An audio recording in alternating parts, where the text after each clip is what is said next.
설교 제목을 한번 따라해 주십시오. 설교 제목 속에 설교 내용이 그냥 들어가 있습니다. 성막을 보면 예수가 보인다. 한 번 더, 성막을 알면 예수가 보인다.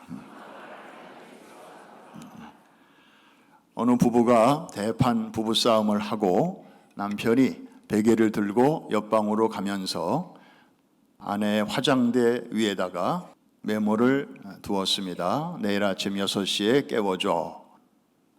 말하고 싶지 않으니까 메모를 남겼던 모양입니다.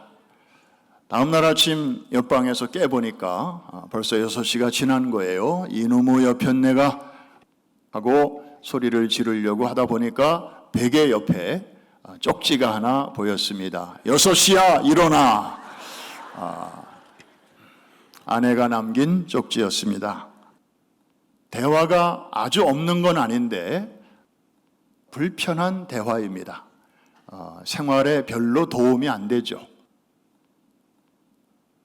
하나님이 우리를 향하여 마치 이런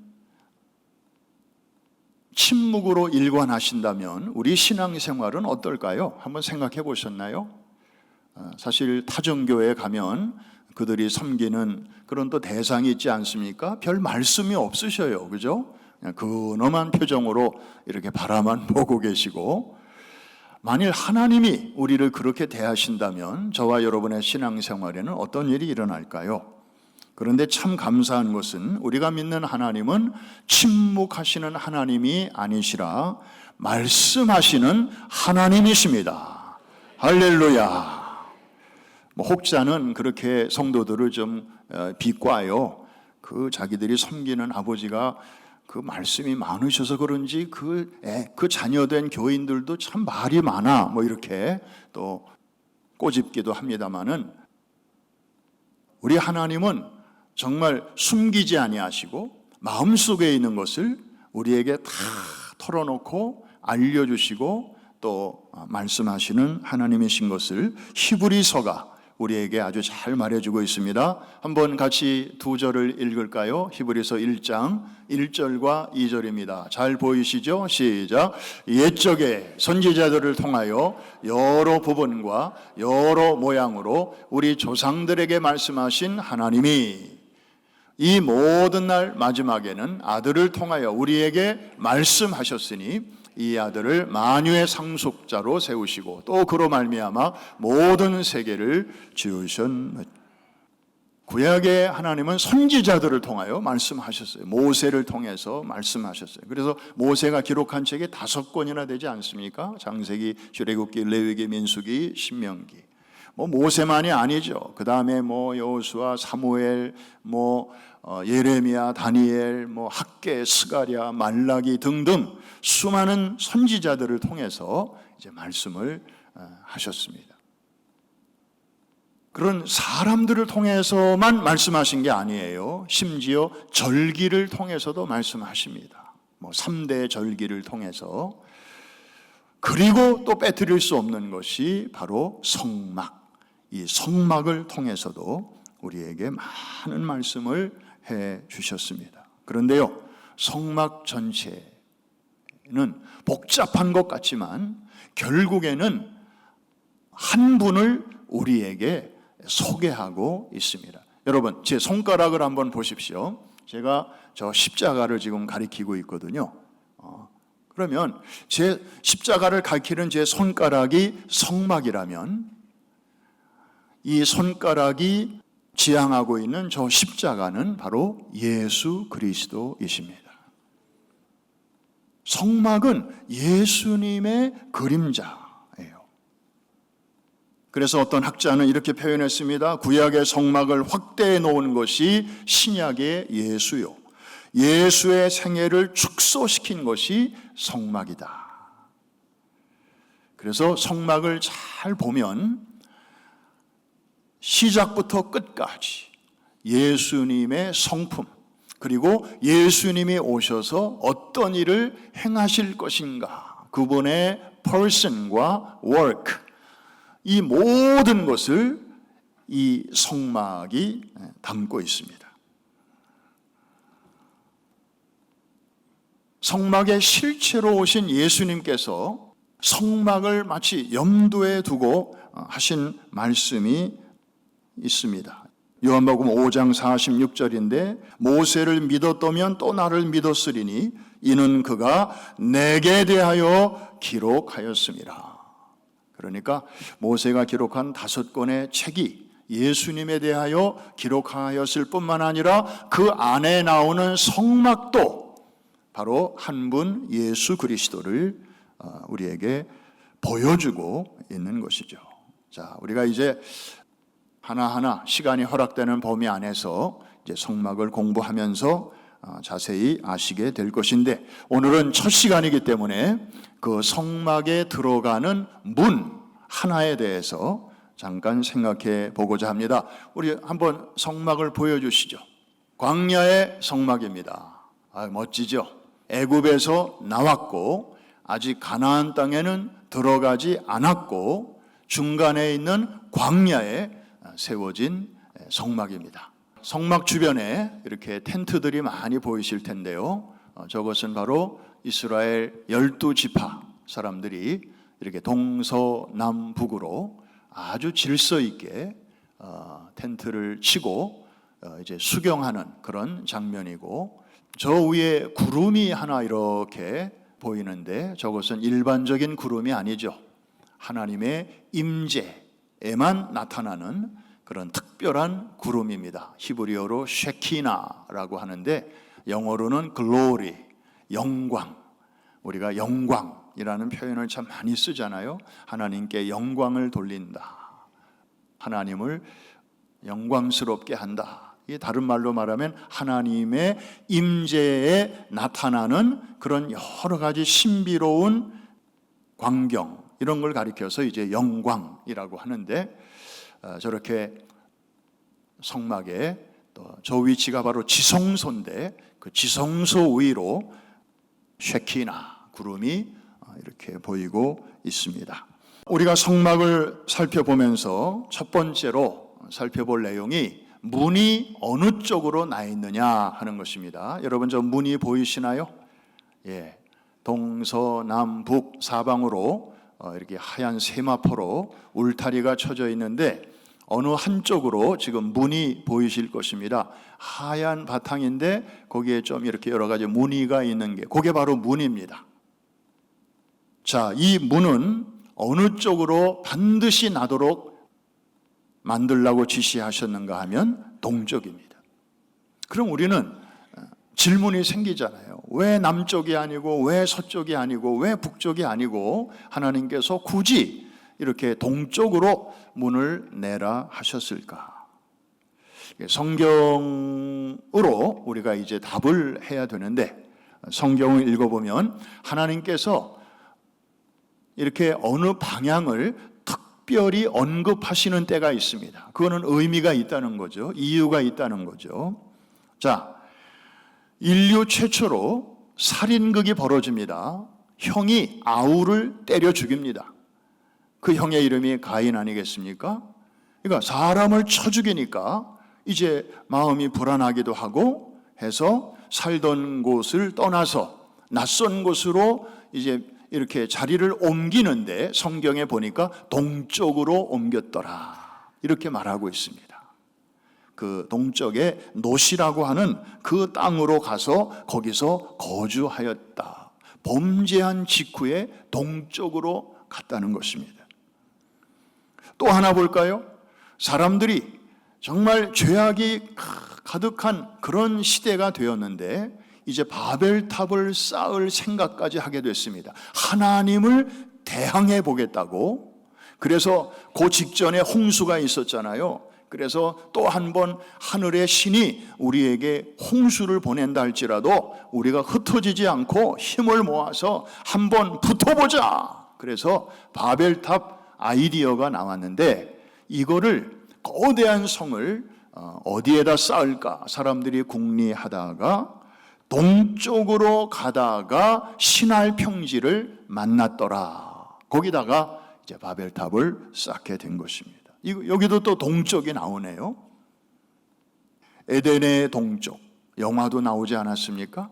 그 다음에 이 동편으로 가다가 그 넓은 평지를 만나서 거기서 정말 하나님을 대적하는 상징물인 바벨탑을 쌓았습니다. 그래서 이런 몇 가지 자료를 우리가 모아보면 이 창세기에서 말하는 이 동편은 이 죄와 관련이 있습니다.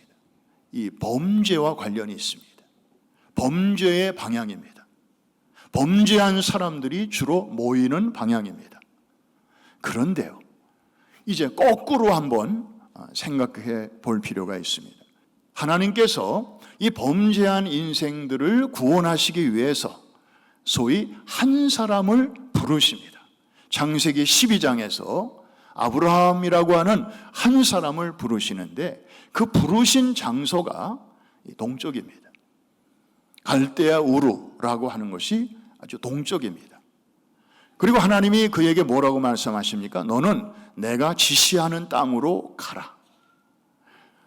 여러분, 내비게이션을 요즘 쓰려면 출발지가 있고 그 다음에 목적지가 있어야 얘가 이제 말을 해주지 않습니까? 주인님, 이제 어디로 가시고 몇 번을 타시고 어디에서 라이턴 하시고. 그런데 목적지가 없으면 얘가 말을 안 해요. 못 해요. 그런데 아브라함에게 하나님께서는 출발지는 말씀하셨어요. 너 지금까지 조상부터 살고 있었던 이 우상의 도시를 떠나라. 그랬는데 어디로 가라는 그런 애드리스를 안 주시는 거예요. 그런데 놀라운 사실은 그 당시 성경책도 없었던 시대에 아브라함은 귀로 들리는 하나님의 음성만 듣고 순종했다는 것이죠. 그래서 갈 바를 알지 못했지만 누가 자기와 함께 하시는 줄 이 한 가지는 분명히 알았기 때문에 그는 떠납니다. 본토와 친척과 아비집을 떠납니다. 그런데 그가 나중에 간 곳 보니까 거기가 가나안 땅 아니겠습니까? 약속의 땅. 가나안 땅은 그의 고향을 기준으로 볼 때 서쪽이었습니다. 동쪽에 살던 한 죄인을 부르셔서 서쪽으로 약속의 땅, 구원의 땅, 축복의 땅으로 데리고 가신 것입니다. 이것이 바로 하나님의 은혜인 것이죠. 동쪽으로 문이 나게 하셨다. 이것은 죄인들을 향하여 문을 활짝 열어놓으신 것을 의미합니다. 딴 방향으로 문을 열면 죄인들이 이 문 찾아오려면 많이 돌아와야 될 수도 있기 때문에 하나님께서는 그냥 빨리 최단 거리로 하나님 앞으로 달려올 수 있도록 이 죄악의 방향, 죄인들이 모여 사는 그쪽으로 이렇게 문을 나게 하신 것입니다. 이해가 되시면 아멘 하십시다. 그 다음에 이 문의 사이즈를 보면 넓습니다. 좁은 문이 아닙니다. 여러분, 구원받은 이후에 우리는 좁은 문으로 가기를 힘써야 하지만 구원받기 이전의 사람들을 위해서는 하나님께서는 꽤 넓은 문을 저렇게 만들어 놓으셨습니다. 여러분, 저 동쪽에 있는 저 울타리 한번 보시죠. 이쪽 끝에서 저쪽 끝까지의 길이가 50규빗. 한 규빗은 저 같은 성인 남자의 팔꿈치에서부터 가장 긴 손가락 끝까지의 이 길이, 이게 한 규빗이거든요. 넉넉히 한 50cm로 계산합니다. 그러니까 이게 이쪽 끝에서 저쪽 끝까지 길이가 50규빗이니까 약 25m 정도 됩니다. 그 중에 저 문의 넓이가 20규빗입니다. 그러니까 10m. 자, 25m 중에 10m. 퍼센티지로 따지면 40%나 되는 많은 이 분량을 출입문으로 하나님이 만들어 놓으신 것입니다. 여러분의 집의 대문은 어느 정도 됩니까? 뭐 집의 사이즈가 사람마다 다를 수 있지만 대개 대문 사이즈는 비슷해요. 1명 내지 2명 정도가 한꺼번에 드나들기에 불편함이 없는 그 정도 우리 집은 다 그렇게 돼 있지 않습니까? 너무 넓어도 좀 그렇고 또 너무 좁아도 좀 그렇고. 그런데 하나님의 집으로 들어가는 대문은 저렇게 와이드 오픈, 이 동쪽으로 열려 있으면서 죄 아래에 있는 사람들이 어렵게 힘들게 오지 않도록, 누구라도 쉽게 들어올 수 있도록 하나님께서 저렇게 배려해 주신 것입니다. 여러분, 저 울타리를 보시면요, 아주 높은 그 세마포 울타리로 담이 쳐져 있는 것을 여러분들이 보실 수 있을 것입니다. 아무나 못 들어오는 것이죠. 담을 넘어갈 수도 없습니다. 들어가봐야 소용이 없습니다. 곧장 쫓겨날 테니까. 그리고 밖에 있는 사람이 저 안을 들여다볼 수도 없습니다. 왜냐하면 저 담의 높이가 2.5m예요. 제가 알기로 이 예배당에 있는 여러분 가운데 2m 넘는 분 별로 없어요. 아예 없어요. 그죠? 그런데 저 높이가 2.5m니까 아무리 까치발을 뜨고 이렇게 봐도 인사이드가 보이지 않습니다. 여러분, 신앙생활은 바로 그런 것입니다. 교회라는 게 그런 것입니다. 저 바깥에 있는 사람들이 나 교회 잘 알아, 교회 다니는 사람 내 친구 많아, 그러면서 교회는 뭐 이런 거, 교회가 왜 저래, 뭐 하나님은 뭐 어쩌고 저쩌고 말을 할 수 있지만, 그거는 자기들이 직접 경험해보고 하는 얘기가 아니고 다 그냥 들은 얘기를 가지고 하는 것입니다. 아무도 들어갈 수가 없고요, 믿음이 없는 사람은. 그리고 들여다볼 수도 없어요. 그 신비로운 신앙세계의 그 아름다움과 신비와 깊이와 넓이는 그 안에 들어가 보지 않은 사람은 진정으로 알 수가 없는 것이죠. 다 카더라예요. 카더라. 한번 따라합시다. 카더라. 그런 거 가지고 세상은 교회에 대하여 이러쿵저러쿵 말을 하는데, 자 보세요. 하얀 세마포로 둘러싸여 있어서 딴 길로는 들어갈 수도 없고, 그리고 살펴볼 수도 없는 그런 구조로 되어 있는데, 아무나 들어갈 수 없는 저 성막에 믿음이 있으면 누구나 들어올 수 있도록 하나님께서 저렇게 대문을 충분히 넓게 만들어 놓으셨다는 사실. 여러분 어떻습니까? 우리가 그냥 지금 아침에 그냥 짧은 설교 시간이니까 막 이렇게 확확 지나가지만, 저런 걸 한나절 이렇게 깊이 묵상을 하고 있으면 그냥 성경 전체에 흐르는 그 아버지의 마음, 정말 이 제자리에 있지 못하고 바깥에서 방황하는 그 자식들이 빨리 집으로 돌아오기를 바라는 그 부모와 같은 아버지의 심정이 좀 절절히 느껴지지 않습니까? 저 좁은 울타리 안에 저렇게 비정상적인 문을 넓게 열어놓고, 죄인들이 사는 그 방향을 향하여 저렇게 열어놓고 기다리시는, 그래서 한 사람이라도 더 좌절하지 않고 구원의 자리에 이르기를 바라시는 은혜의 하나님을 우리는 만나게 되는 줄로 믿습니다. 한 가지만 더 살펴볼까요? 하나님은 벽은 동서남북 사방인데 문을 오직 하나만 만들어 놓으셨습니다. 동쪽으로 난 그 문을 통해서만 들어올 수 있었습니다.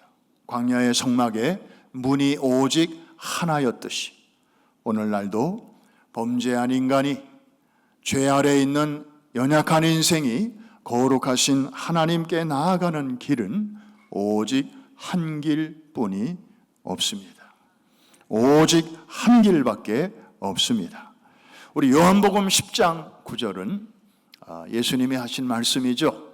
자, 이 말씀을 우리 같이 한번 읽으실 텐데, 구약의 성막을 염두에 두시면서 저 그림을 한번 같이 보시면서 읽으시면 더 맛이 새로울 것입니다. 다 같이 시작. 내가 문이니 누구든지 나로 말미암아 들어가면 구원을 받고 또는 들어가며 나오며 꼴을 얻으리라. 여러분, 성막이 누구 한 분을 가리킨다고 그랬죠? 예수 그리스도. 그분이 오셨어요. 이제는 그분이 거꾸로 성막을 바라보시면서 우리에게 하시는 말씀이라고 여겨지시지 않습니까? 내가 바로 문이다. 그런데 나중에는 예수님께서 더 차원 깊은 말씀을 더 분명하게 하셨는데요. 그 말씀이 바로 요한복음 14장 6절입니다. 잘 아시는 말씀이죠. 다 같이 시작. 예수께서 이르시되 내가 곧 길이요 진리요 생명이니 나로 말미암지 않고는 아버지께로 올 자가 없느니라. 유일한 문 되시는, 유일한 길 되시는 예수 그리스도이심을 선포하고 있습니다. 우리에게는 새삼스러운 얘기가 아니죠. 그러나 오늘날 우리 주변을 돌아보면 이 진리를 흔들려고 하는 그런 사람들이 적지 않습니다. 놀라운 것은 교회 바깥에 있는 사람들이 그런 일을 하는 게 아니고 교회 안에 있는 사람들이 이런 일을 할 때 참 우리는 난감합니다. 그리고 황당합니다. 대표적인 그 선봉에 서 있는 단체가 세계교회협의회, 줄여서 WCC라는 단체입니다. 역사가 꽤 오래됐습니다. 1960년대로 거슬러 올라가니까요. 그때 이미 이 단체를 중심으로 소위 종교 간의 대화가 필요하다, 이런 운동을 펼치게 됩니다. 종교 간에 사이좋게 지내자는 것입니다. 이분들이 하는 얘기를 들어보십시오. 종교라는 게 뭐냐? 이 복잡한 세상에 좀 평화를 가져다 주려는 게 종교 아니냐? 사람들이 너무 마음이 힘드니까 각자 하나의 종교를 가져서 거기서 마음의 안식과 평안을 좀 누리고 좀 복잡한 세상 좀 부드럽게 살아가자고 하는 것 아니냐? 그런데 그런 종교 간의 평화 없이 어찌 세상의 평화가 올 수 있겠냐? 그래서 서로 대화하자, 교류하자. 그래서 한국에도 어느 진보적인 목사님은 크리스마스 때가 되면 그 동네에 있는 사찰에 주지 스님을 초청해서 그런 스님이 오셔가지고, 저는 암흑의 절에 있는 주지 스님인데 예수님의 오신 날을 진심으로 축하합니다. 그러면 이제 그 이듬해 4월 초파일이 되면 또 그 주지 스님은 그 교회 목사님을 절로 초청해서 그 목사님에 가셔가지고 부처님의 오신 날을 진심으로 온 교회와 함께 축하드립니다. 그러면서 같이 음식도 먹고 교제하죠. 교제와 교류가 그런 차원에서 끝나도 사실은 좀 문제가 되는데, 가장 심각한 문제는 뭐냐 하면 범죄한 인간이 소위 구원의 경지에 이르는 길은 하나만이 아니라 여럿이 있을 수가 있다. 마치 등산을 하다 보면 A 코스도 있고 B 코스도 있고 저 뒤에서 돌아오는 C 코스도 있다. 코스는 다르지만 결국 정상에서 만나지 않냐? 종교도 그런 거 아니냐? 이런 논리로 이제 펼쳐갑니다. 그러면 멋모르는 사람들은, 그리고 교회를 다니면서도 좀 신앙이 이렇게 기초가 약한 사람들은 교회 다니는 사람들 좀 답답하기만 한 줄 알았는데 저분은 좀 이렇게 열린 소리를 하네. 좀 굉장히 폭이 넓으네. 맞아, 교회가 좀 그렇게 문을 열어야지. 너무 이렇게 배타적으로 있으면 되나?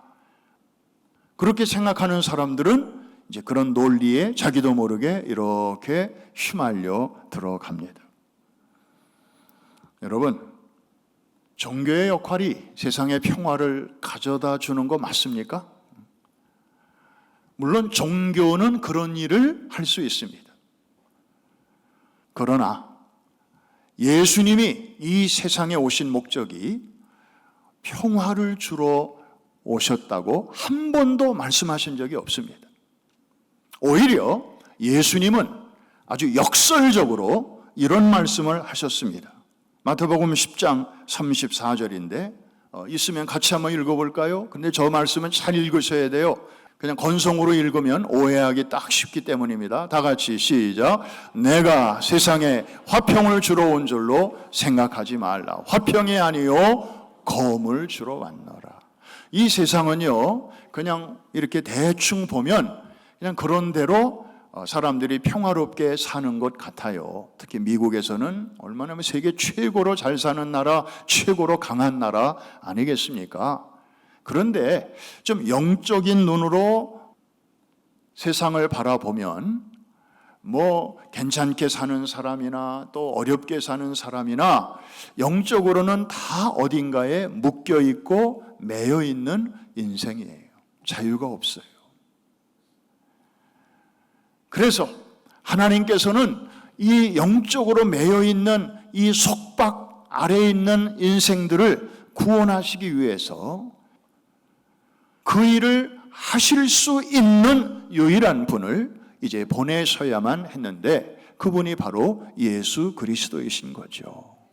무슨 교육가를 보내신 게 아니고 혁명가를 보내신 게 아니고 과학자를 보내신 게 아니에요. 무슨 새로운 대통령을 보내신 게 아니에요. 왜? 그런 분들은 각자 자기의 맡은 영역에서는 뭔가 큰 일을 할 수 있지만 이 어둠의 세력, 이 사탄에게 사로잡혀 있어서 거기서 진정한 자유를 맛보지 못한 채 살아갈 수밖에 없는 그런 인생을 set free, 자유케 할 수 있는 분은 오직 예수 그리스도 한 분뿐이 안 계시기 때문입니다.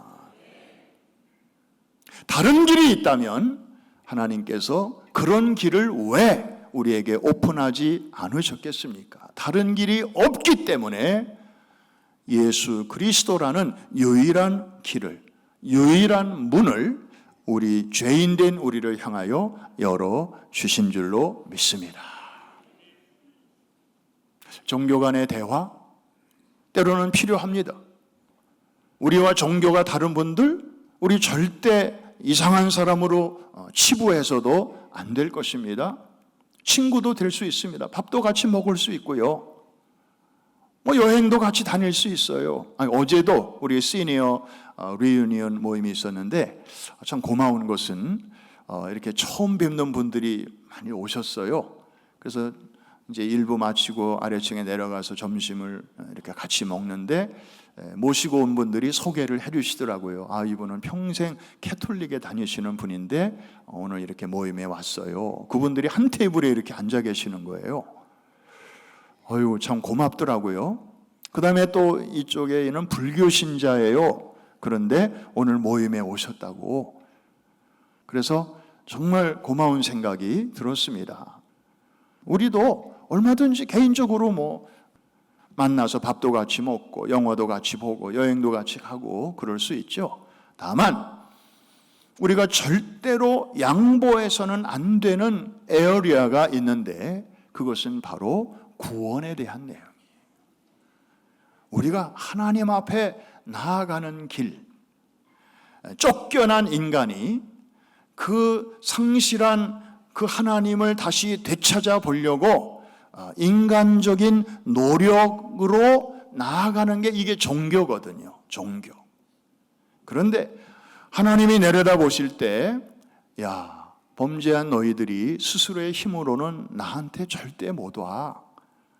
내가 내려갈게. 그 거룩하신 하나님이 우리에게로 찾아오신 것, 이것은 종교가 아닙니다. 인간의 노력이 아니잖아요. 하나님의 사랑과 자비와 긍휼의 열매거든요. 하나님이 찾아오셨어요. 우리를 만나주시는 거예요. 이거는 종교라고 하지 않고 복음이라고 합니다. 한번 따라합시다. 복음, 굿뉴스, 좋은 소식이에요. 그래서 세상에 종교는 많습니다. 그러나 복음은 오직 하나입니다. 이 은혜 속에 우리가 지금 들어와 있다는 사실, 이 얼마나 감사한 일인지 몰라요.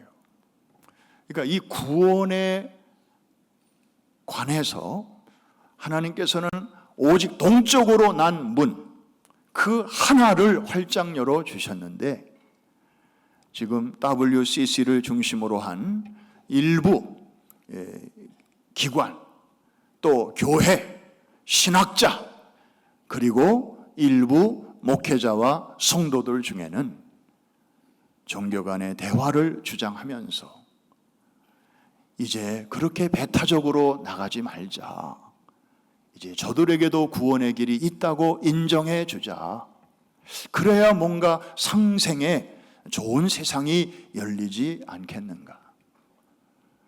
미안한 표현입니다마는 이런 내용의 말을 하는 교회 다니는 사람이 있다면 그가 평신도이건 목회자건 신학자이건 간에 그는 아직 구원받지 못한 사람입니다.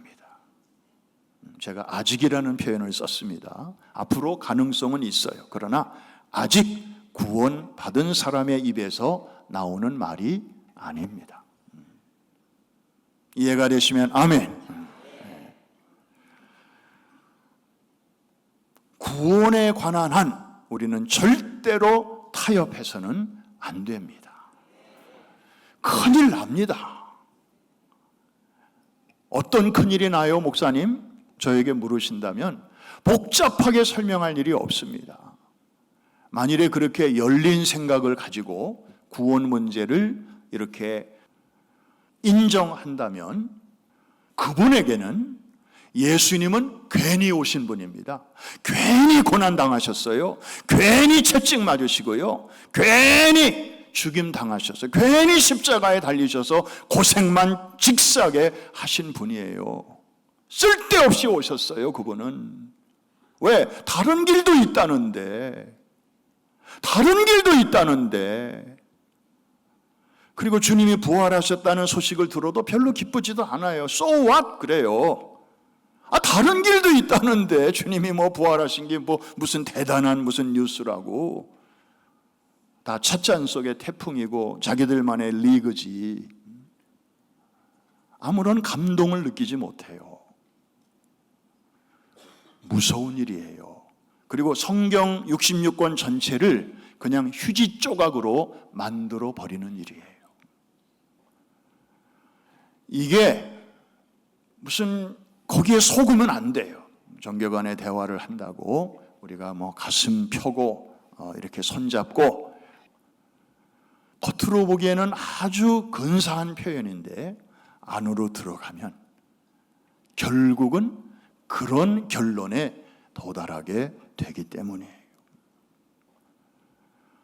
사도 베드로를 통해서 이제 오늘 문에 대한 결론을 아주 명쾌하게 하신 말씀 하나 읽고 기도하겠습니다. 사도행전 4장 12절입니다. 이야, 저 말씀 이상 저거는 그냥 끝장판이에요. 그냥 이 모든 논쟁을 그냥 마무리하는 시원한 결론인데요. 같이 한번 읽겠습니다. 시작. 다른 이로서는 구원을 받을 수 없나니 천하 사람 중에 구원을 받을 만한 다른 이름을 우리에게 주신 일이 있다 없다. 분명하잖아요. 이럴 수도 있고 저럴 수도 있고 이렇게 흐리멍텅한 말씀이 아닙니다.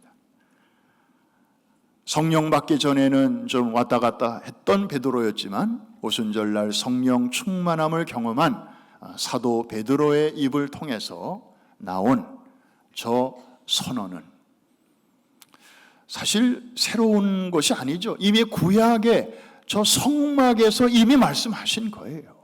저 성막 그림 보면 딱 보면 알잖아요.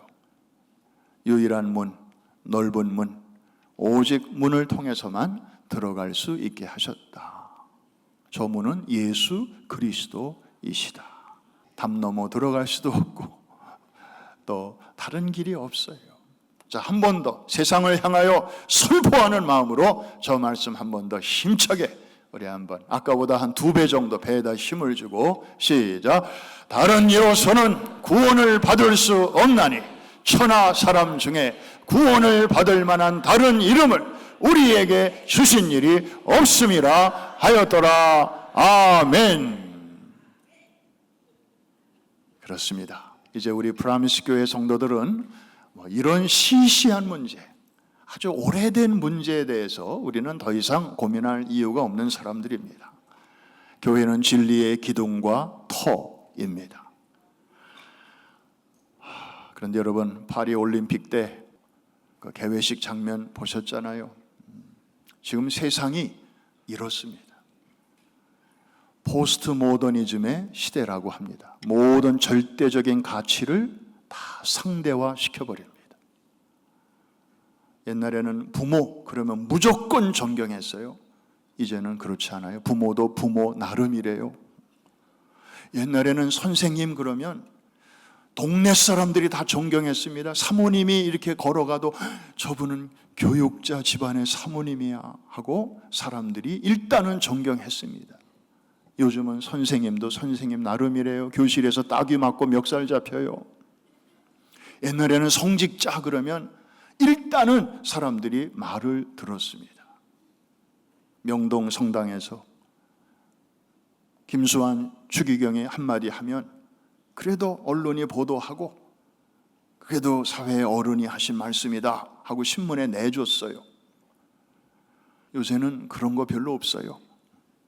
성직자도 성직자 나름이래요. 완전히 기준이 다 무너지는 것입니다. 베를린 장벽 무너지듯이, 동서냉전, 저 구소련 체제가 무너지듯이 이 포스트 모더니즘이 그때 생겼거든요. 영원할 것 같았던 것들이 무너지면서 별거 없네. 아이고 우리가 그동안에 그냥 괜히 그거 붙들고 살았는데 좀 자유롭게 살아보자. 이런 게 이제 포스트 모더니즘의 시대 정신이 되었습니다. 지금 이런 분위기가 교회 안으로까지 들어오고 있습니다. 여러분도 정신 차리지 않으면 여러분의 신앙생활에 이런 분위기가 소리 없이 스물스물 들어올 것입니다. 유튜브 볼 때도 부탁합니다. 그냥 생각 없이 보지 말고 정말 영적인 더듬이를 팍 세우고 좀 크리티컬하게 좀 받아들일 건 받아들이고 냉철하게 아닌 거는 딱 구별을 하면서 그렇게 엔조이 하시기를 부탁합니다.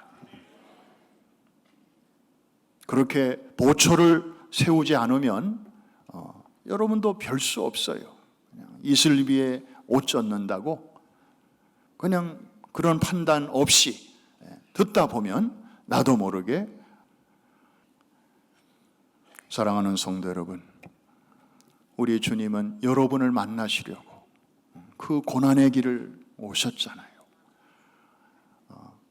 영광스러운 보좌를 뒤로 하고 이 땅에 오신 것 자체가 고난입니다.